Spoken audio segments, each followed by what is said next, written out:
She covered her aunt's shift as a cleaner at a luxury hotel and was mistaken for a guest by a millionaire CEO. The rain pounded relentlessly against the tin roof of the tiny apartment, each drop echoing like a ticking clock in Emma's ears. The desk lamp flickered for the third time that evening, casting long shadows over her open textbooks. She barely noticed. Her eyes, weary from hours of studying for the prestigious medical scholarship, scanned the same sentence over and over again. Outside, thunder rumbled like a distant beast. Inside, the only sound was the scratching of her pen until her phone rang. The shrill tone startled her. She glanced at the screen. Aunt Lily. Her heart sank. "Hello, Auntie," she answered quickly. There was a pause, a rustling noise, and then a trembling voice, hoarse and panicked. "Emma, I slipped my ankle. I think I sprained it. I cannot go in tonight." Emma sat up straight, her muscles tensing. "What? Are you okay? Where are you?" "I'm home now." Lily's voice cracked. "I tried to walk it off, but it hurts too much. I cannot stand properly. Emma, if I do not show up, they might cancel my contract. I am on probation. They already cut 2 other cleaners last week." Emma felt a sharp stab of anxiety. Her aunt had worked so hard to keep this job at Grand Avalon, the city's most luxurious hotel. It was the only steady income they had since her parents died. Emma knew what the job meant, not just to her aunt, but to her own future, too. "I do not know what to do," Lily whispered, her voice choking up. "Emma, could you please just this once go in for me? Just clean a few rooms just tonight." Emma froze, her mind racing. Her scholarship interview was in 2 days. She had hours of material left to revise. And this was not a normal shift. Lily had mentioned earlier that her assignment tonight was on the executive floor, the VIP section. The guests there were the richest of the rich politicians, CEOs. Everything had to be perfect. One mistake and Lily could lose her job. Emma stood and walked toward the small window. Rain poured onto the cracked pavement outside. She took a deep breath. "Okay," she said quietly. "I'll do it." You will." Lily's voice was filled with disbelief and then overwhelming gratitude. "Oh, Emma, thank you. Thank you so much. The uniform is clean and hanging behind the door. The staff ID is in the pocket. Just swipe it to enter from the side entrance." Emma nodded even though Lily could not see her. "Rest. Ice your ankle. I'll take care of it." After hanging up, Emma changed quickly. The uniform was slightly large for her and the fabric was coarse and worn. She stared at herself in the mirror, no longer a medical student, but a hotel cleaner. She tied her hair in a low bun like her aunt always did, and slipped the staff ID into her jacket. She left the apartment with an umbrella barely holding together and caught the last bus downtown. The city lights shimmered in the wet streets distorted by the downpour. When she arrived at the Grand Avalon, she hesitated at the back entrance, staring up at the towering building that looked like something out of a dream. She had never been inside, not even in the lobby. With a deep breath, she swiped the ID and stepped through the staff entrance. The air inside was cool and smelled faintly of citrus and polish. She was greeted with a nod from an exhausted supervisor who barely looked up from his clipboard. "You're late, Lily's replacement," he asked without warmth. Emma nodded. "Executive floor 10th and 16th. Some VIPs came back unexpectedly. You'll cover both. Be thorough." Without another word, he handed her a cart and turned away. Emma pushed the heavy cart into the service elevator, heart pounding. She had memorized her aunt's routine during countless dinner conversations, but doing it herself was a different story. The elevator doors closed with a soft chime, and she began her journey into a world far from her own. As she ascended, she whispered to herself, "Just clean a few rooms just tonight, then go home." But fate had other plans. The staff elevator opened with a soft ding, and Emma pushed the cleaning cart out onto the 10th floor. Even the hallway carpeting was plush beneath her feet. A deep navy trimmed with gold, cleaner than any floor she had ever walked on. The soft glow of crystal sconces lit the hall like a quiet palace, and the silence was unnerving. She clutched the cart handle tighter, her fingers cold despite the warmth of the building. It all felt surreal. Just hours ago, she had been hunched over medical textbooks. Now she was wearing a faded cleaning uniform 2 sizes too big, her ID clipped to the front with someone else's name. She passed massive double doors, each room labeled with numbers instead of names, and imagined the lives inside. CEOs, heirs, dignitaries. She had studied people like them in sociology class. Now she was polishing their floors. Her first task was room 1501. It was unoccupied as per the schedule her aunt had scribbled notes on. Emma swiped the master card and slipped inside. The room was stunning. Marble floors, velvet drapes, fresh lilies in a crystal vase.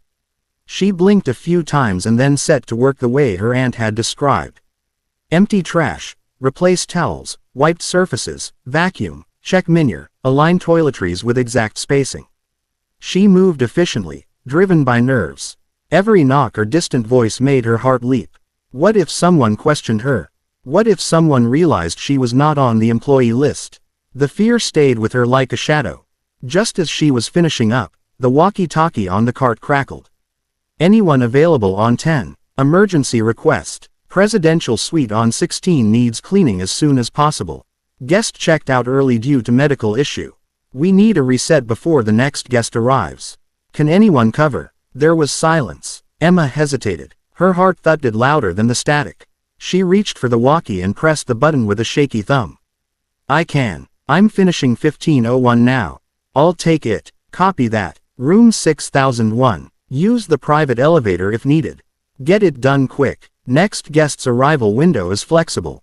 Emma swallowed hard. The presidential suite. She left 1501 as perfectly arranged as she found it and rolled the cart toward the service elevator again. The climb to the 16th floor felt steeper, heavier, as if each level added weight to her chest.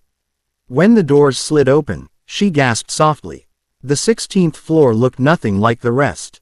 There were only 4 rooms, more like luxury apartment with hallways wide enough to park a car.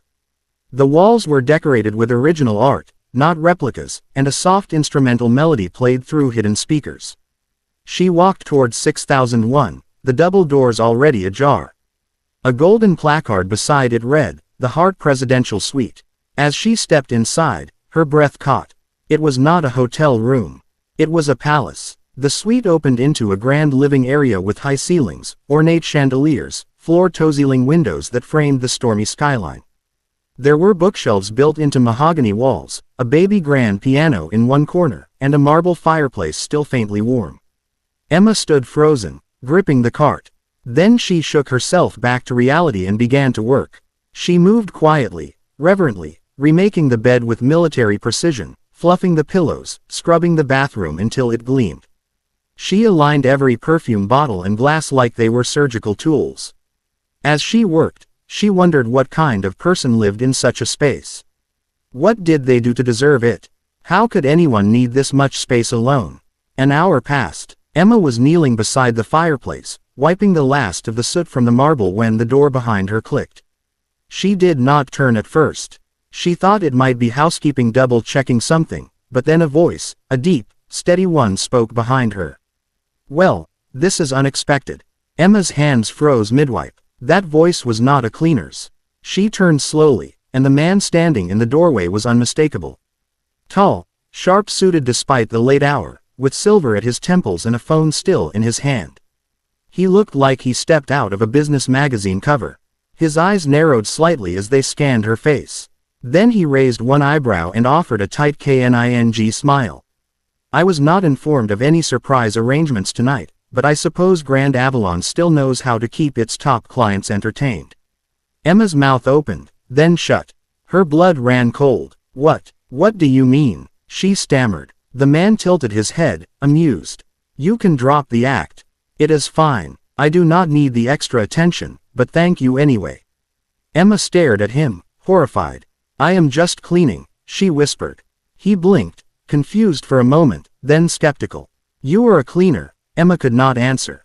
Her eyes filled with tears. She grabbed her cloth, stood up, and backed away. I am sorry, she said, voice cracking. I will leave. She left the cart, her aunt's ID, everything, and ran. The moment Emma turned to face him, the stillness of the presidential suite shattered.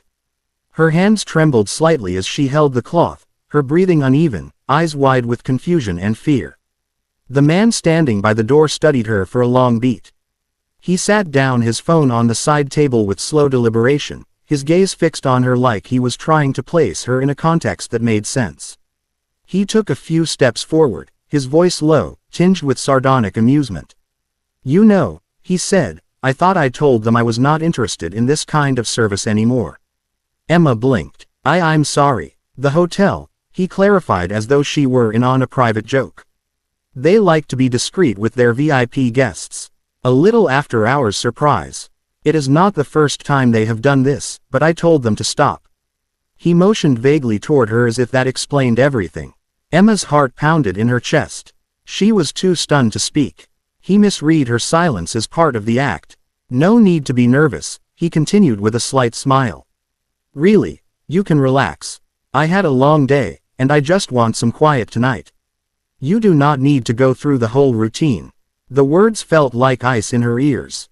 "What?" she finally whispered. "You are not the first girl they have sent. But this time they went for something a little more subtle, less flashy, more innocent looking. I must admit, they have a good eye for performance."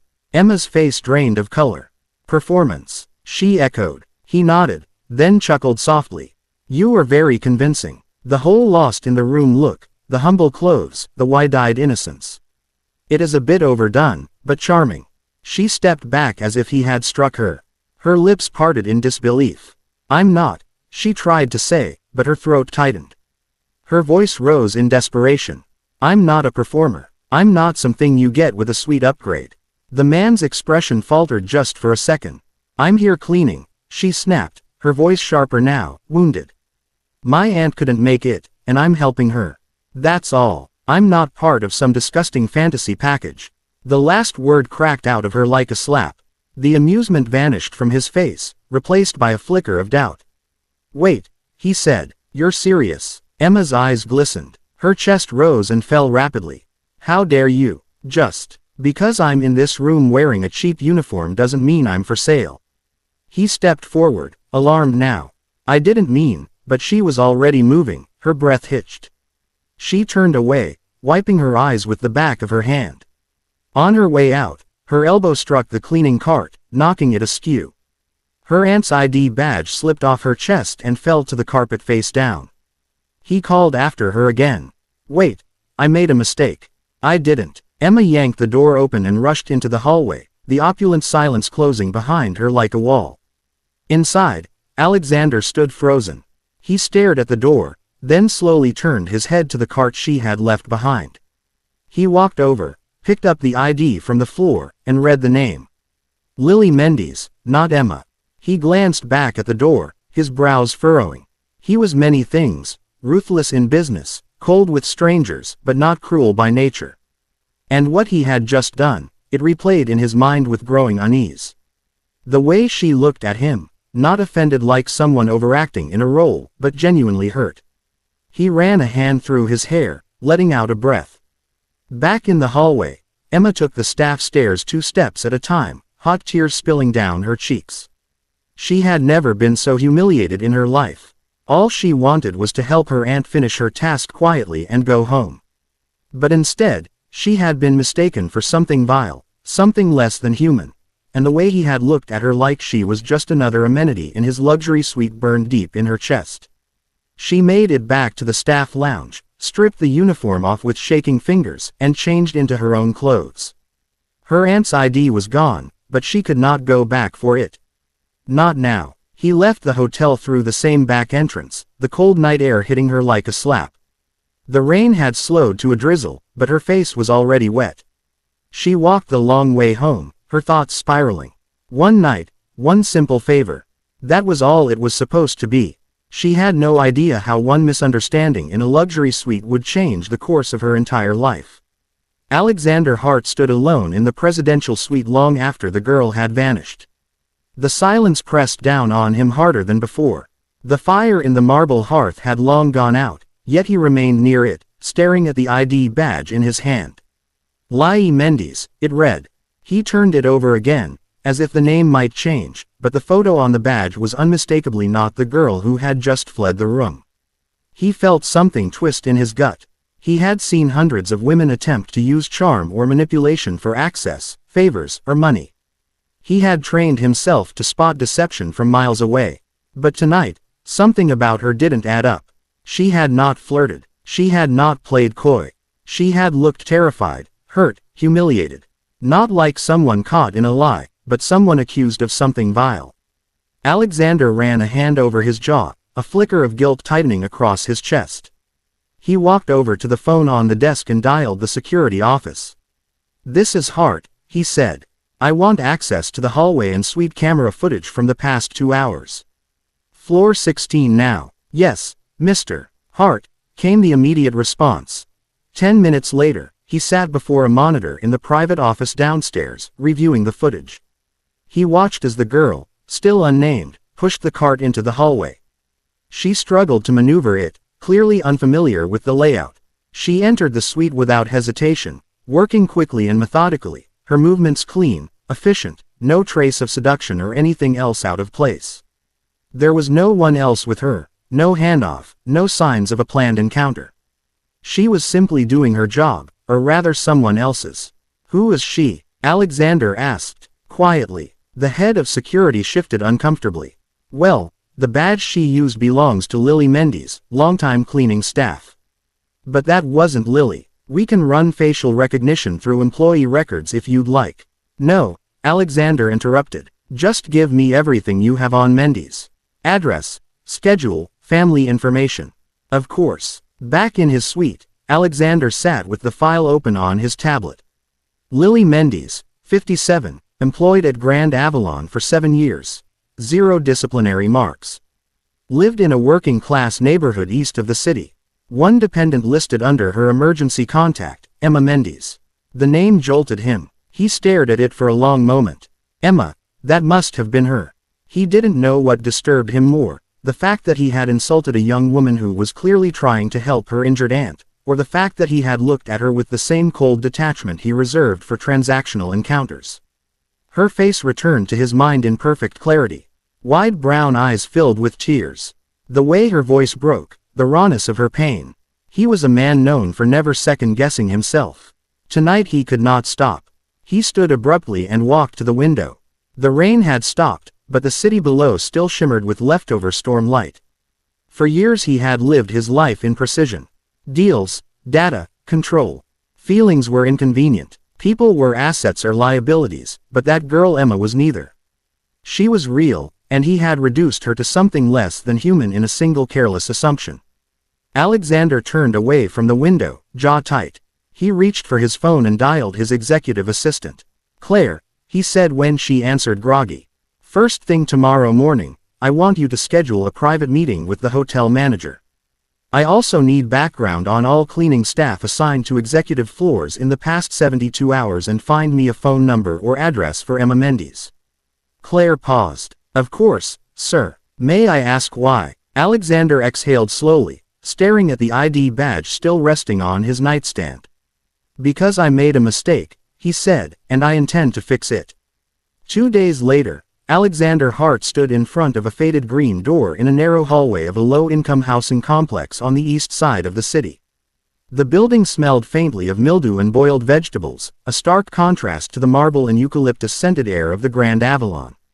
He adjusted the collar of his coat and knocked twice. The door creaked open and a woman in her late 50s peeked out, her eyes wary until she recognized him from photographs and news articles. "Mr. Hart?" she asked, surprised. "Yes," he said with a polite nod. "You must be Ms. Mendes." She blinked, then opened the door wider with some effort, leaning on a cane. "Forgive me," she said. "My ankle's still healing. Come in if you don't mind the mess." The apartment was small but clean. A worn couch sat in the middle of a modest living room next to a stack of medical books and empty tea mugs. The television was off and the air was filled with the scent of lavender and menthol ointment. Alexander stepped in, taking in the modest surroundings.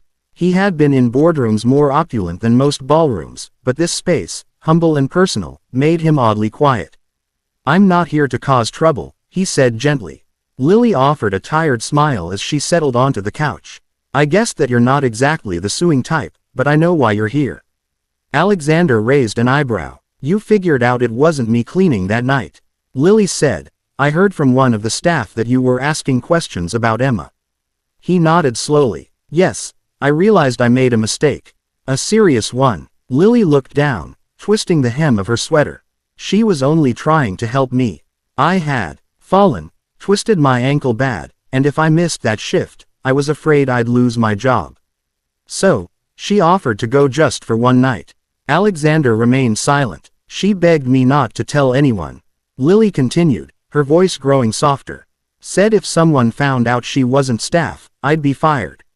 She thought she could just go in, clean a few rooms, and leave without anyone noticing. But someone did, Alexander murmured. Lily nodded. She hasn't stopped crying since. He looked at the books on the table again. Medical school. She's in her final year applying for a scholarship. Works 2 part-time jobs and still studies till midnight. I keep telling her she's burning the candle at both ends, but she says it's the only way. Alexander let out a slow breath. She didn't deserve what I said to her. No, Lily agreed. But she understands why you thought what you did. She knows how people like her are seen, especially by people like you. There was no accusation in her voice, just tired truth. Alexander stood. Can I speak with her? Lily looked at him for a moment, then nodded. She's at campus most of the day. Med building, room 213. She volunteers in the free clinic after class. She's hard to miss. The university campus buzzed with life. Students on bikes, others huddled over laptops, and the occasional clatter of coffee cups. Alexander stood out like a lighthouse among the sea of youth, tall, suited, and out of place. He walked into the medical building and found room 213 easily. Through the glass window of the clinic reception, he spotted her, Emma. She was seated at a desk, sorting medication samples into labeled trays. Her hair was tied back neatly, and she wore a white coat slightly too big for her. Despite her tired eyes, she moved with purpose. He knocked softly. Emma looked up and froze. She rose to her feet slowly, lips parting in disbelief. What are you doing here? Her voice wasn't angry, just small and cautious. I came to apologize, he said. She hesitated. Her hands gripped the edge of the desk. If you're here to report me or my aunt, I'm not. He cut in gently. I would never. Emma, I realized how wrong I was. I saw the footage. I saw how you worked, how careful and respectful you were. You weren't pretending. You weren't anything close to what I accused you of. She blinked rapidly, tears forming again. I misjudged you horribly, he continued. I've spent years around people who only want something from me. I've gotten used to assuming the worst. That night, I let that cynicism get the best of me. But you, he swallowed. You were just trying to help someone you love. Emma's lower lip trembled. She turned away, covering her face with one hand. Alexander waited in silence until she found her voice. I didn't mean to end up in your room, she said, voice cracking. I was just trying to do a good job. My aunt means everything to me. I know, he said softly. And you did more than a good job. You reminded me that not everything in this world has a price. She looked at him startled. He smiled genuinely without arrogance. I've met thousands of people, Emma. But I've never met someone who showed more strength and humility in a single moment than you did that night. She stood in silence, tears streaming now, her guard beginning to lower. For the first time since that awful night, she didn't feel ashamed, only seen. Alexander stepped forward carefully and extended a hand. Would you allow me to make it right? Emma sat at her desk late one evening, the gentle hum of the campus clinic still echoing in her ears. She rubbed her eyes, weary from a full day of rotations, when her phone buzzed softly beside her. The screen lit up with a message that simply read, would you be available for lunch tomorrow? There's something I'd like to discuss with no pressure. At all. Hey. Her fingers hovered over the screen for a moment before she typed back, okay, noon.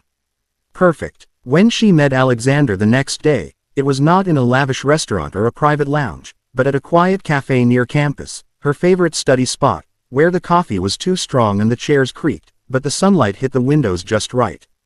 He was already there, sitting at a small corner table with 2 cups in front of him.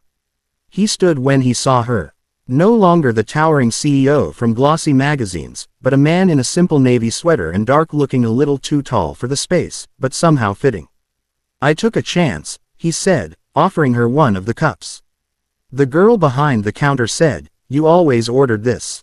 Emma took it surprised. You remembered. I try to remember important things, he said, and the sincerity in his voice left her without a reply. They spoke for a while about school, about patients she'd seen, about the chaos of juggling studies and survival. Then, midway through a pause, Alexander reached into his coat pocket and placed a folder on the table. "This is from the Heart Foundation," he said. "We have a new scholarship program for medical students who've demonstrated exceptional resilience and character. It includes tuition coverage, a living stipend, and access to research and field opportunities across our global health initiatives." Emma stared at it, stunned. He held her gaze gently. "It's not charity. You earned this that night in that suite. You didn't just clean a room. You showed more dignity than most people do in a lifetime." She shook her head slowly. "I can't accept this just because you feel guilty." "It's not guilt," he said. "It's recognition and respect." She opened the folder with trembling fingers. Inside was her name printed boldly, her chest tightened. Over the following weeks, they continued to speak, at first through short check-ins, then longer conversations. Sometimes he asked how her exams were going. Sometimes she asked about his latest board meeting or the places he traveled. She never expected him to reply, yet he always did, thoughtfully. Sometimes with humor, always with a kind of quiet patience that unsettled her. Emma found herself thinking about him more often than she wanted to admit. Alexander too felt something shift. It had started with guilt, yes, but now it had grown into something he could not ignore. Emma's honesty disarmed him. Her lack of pretense was like air after years of fog. He watched the way she spoke to people, never condescending, always listening. She remembered the names of janitors and security guards. She stopped to help strangers without a second thought. She lived as though kindness was her default. It humbled him and it made him wonder how he had gone so long without someone like her in his life. One afternoon after they had finished a site visit for a new community clinic his foundation was funding. They stood outside under the late spring sun, the city humming softly around them. "You've changed," she said quietly. Alexander turned to her. "How so?" "You're softer," she said. "More open." He chuckled. "That's not what my board says." Emma smiled, but looked away. "I just mean, I think the world used to feel like a battlefield to you now. It seems like you're trying to heal it instead of conquer it." He didn't answer right away. Then softly, he said, "You made me want to." She looked back at him, startled. Alexander stepped a little closer, not imposing, but earnest. "Emma, I have built empires, negotiated billion-dollar deals, been in rooms with kings and presidents, but nothing has shaken me more than the way you looked at me that night when I misunderstood you, and nothing has stayed with me longer than the grace you showed afterward." Emma's heart pounded. "We're from different worlds," she whispered. "I don't belong in yours." "That's where you're wrong," he said, his voice firm but warm. "You belong anywhere you choose. And if you'll allow it, I'd like to be part of that world, wherever it is." She searched his face, looking for arrogance, for pretense, but found only truth. And for the first time, she let herself smile, not just politely, but fully, not because he was a CEO, but because he was Alexander, and she was no longer afraid. A year passed like the turning of a page, quiet yet profound. Emma had graduated from medical school with honors, her white coat ceremony marked not by pomp, but by quiet pride. She had earned a position as an intern at a respected city hospital. And though the hours were long and the pay modest, she walked each corridor with purpose. He no longer feared the future. It felt, for the first time, like something she had shaped with her own hands. Throughout that year, Alexander remained present, not intrusively, but with quiet consistency. A thoughtful message during exam season, a warm cup of tea left backstage at a lecture she gave, occasional dinners where he listened more than he spoke. He never pressed her. He never tried to impress her, and perhaps that was what impressed her the most. Then came the night of the Foundation's annual charity gala, a luminous evening held at the Grand Avalon itself. Emma stood in front of the same grand doors where her story had begun, now dressed in an elegant navy gown, her hair swept back, her posture strong. Inside, the ballroom shimmered under cascading lights. Guests in black tuxedos and sequined gowns sipped champagne and made polite conversation, unaware of the quiet, extraordinary story walking among them. Alexander, as host, gave the final speech of the night. He stood beneath a golden chandelier, his presence commanding as always, but his voice when he began was softer than expected. "Reverend, I've built a life measured by contracts and market shares," he said, scanning the room. "For a long time, I believe value came from status, wealth, efficiency. But this year, I met someone who unraveled that belief completely." A murmur rippled through the crowd, but Alexander continued, his gaze drifting briefly toward the back of the room, where Emma stood still, her breath caught. She wasn't a partner, not a donor, not a CEO. She was someone I met by accident, though I think now not really by accident at all. Someone who walked into my world for one night and reminded me what grace, strength, and true dignity looked like. Silence followed deeper than before. "I want to thank her," he said, "because without her, I might still be chasing everything that matters least." He stepped down to a wave of polite applause, but his eyes never left Emma's. Later, as guests mingled and the music swelled, Emma wandered to the balcony for air. The city lights twinkled below like 1,000 fireflies, and for a moment she let herself breathe. "Emma." His voice was quiet behind her. She turned. Alexander stepped forward, his expression open but uncertain, something rare for a man who always seemed to know what to say. "I meant every word," he said. She nodded, unsure what to say in return. He hesitated, then smiled faintly. "You know, I've negotiated mergers between companies worth billions and faced off against the world's most ruthless competitors, but nothing has made me more nervous than this moment." Emma's lips curved just slightly. "Why?" "Because," he said, his voice low, sincere. "What I feel for you isn't calculated. It's not strategic. It's terrifyingly real." She looked up at him, her eyes soft. "I used to think I understood people," he continued. "Used to think I could read them, predict them. But then a girl showed up in my suite one rainy night, not to impress, not to gain anything, but simply to help someone she loved, and she changed everything I thought I knew." Emma felt tears sting her eyes. "I've fallen in love with you," he said. "Not because of anything you've done to win me over, but because of everything you are when you think no one's watching. I love your quiet courage, your compassion, your integrity. I love you simply as you are." For a long moment, she could not speak. The city lights blurred in her eyes. Then, wordlessly, she reached out and took his hand. His breath caught. She still said nothing, but her fingers wrapping gently around his told him everything he needed to know. The years that followed were not marked by headlines or grandeur, but by quiet, meaningful moments. Early morning walks, coffee in hospital break rooms, notes tucked into suitcases before long flights. Emma and Alexander, once strangers bound by a misunderstanding, built a life that was simple, real, and deeply theirs. Emma thrived in her medical career. Known for her intellect and unwavering empathy, she treated patients with kindness, remembered their names, and never let success alter her essence. Her coat was always clean, her heart always open. Alexander, though still leading his empire, began shifting his priorities. Inspired by Emma, he expanded the Heart Foundation, focusing on community clinics, scholarships, and mental health programs, things he once overlooked. He moved from skyscrapers to service, from power to purpose. Fine, Step C, Nora. Their relationship remained private. There were no public declarations, no magazine covers, but those who knew them could see it, in the way he looked at her, in how she smiled just a little softer when he entered the room. Aunt Lily, happily retired, lived in the home Emma bought for her. She gardened, sewed with neighborhood kids, and often teased Alexander about the first night they met.